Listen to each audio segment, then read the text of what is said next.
Okay, so let's talk about the difference between what we just learned, that hip thrust, and like a push press. So a couple clarifications when we talk about the press.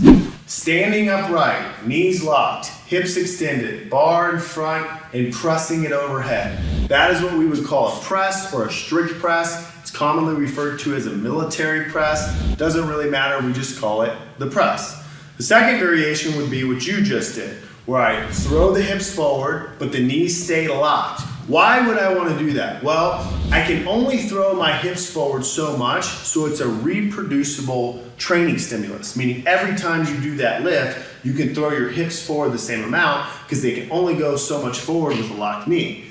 Versus what? A push press. So a push press, I have the bar here, it's heavy, I want to get momentum, so what do? I bend my knees. What does that do? Gets my quads involved in the lift. Then I start to extend my knees. What does that do? My quads start firing the bar upward. My quads lift the bar to here, and then I lock it out. So in life, you're gonna get something heavy overhead, that's fine.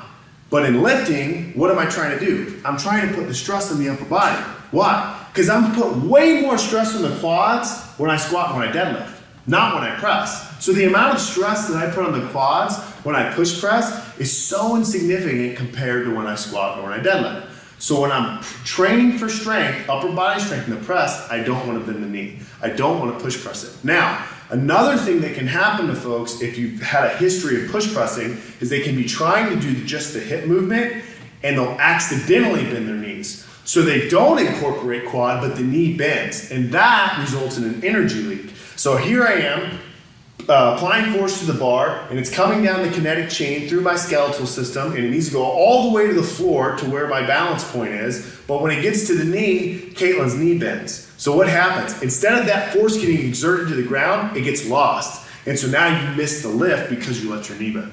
So don't bend your knees to push press and use quads, because we do that in the squat and the deadlift.